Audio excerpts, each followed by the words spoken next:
Gaganap na kontrabida sina Sherry Hill at Alessandra De Rossi sa bagong aabangang soap na Legacy. Handa na nga ba si Alex na makipagtagisan ng galing sa itinuturing niyang idolo? Alamin yan sa chika ni Lars Santiago. Na-excite si Alessandra De Rossi nang dumating sa story conference ng bagong GMA primetime soap na Legacy.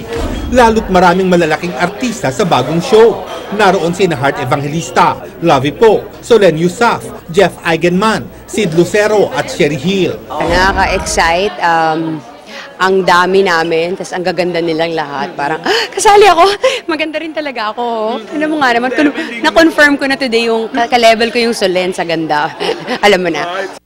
Lalong na-excite si Alex dahil makakasama at makakatagisan niya bilang kontrabida si Sherry na talaga raw hinahangaan niya. Nakakatuwa. Alam mo yun, nakikita niya yung kung paano siya noon sa akin, di ba? Nakakatuwa. Yun din naman ang path ko eh. Alam mo na, Sherry Hill. No one else. Bilang kontrabida, inihahanda na naman ni Alex ang kanyang kamay para sa mga eksenang sampalan. Hindi naman daw siya mangingiming sampalin ang magaganda niyang co-stars. Yung pananampal, kasi ilang taong ko na ginagawa, perfect ko na siya. Hindi pa ako nagkakamali yung talagang natotoo ko, yung ganyan na masakit. Aliw na aliw si Alex ngayon sa takbo ng kanyang career, ni hindi nga raw niya naiisip ang love life. Matagal na siyang walang boyfriend at hindi naman daw siya naghahanap.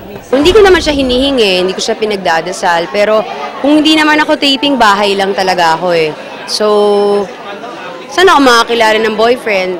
Lars Santiago, updated sa Showbiz Happenings.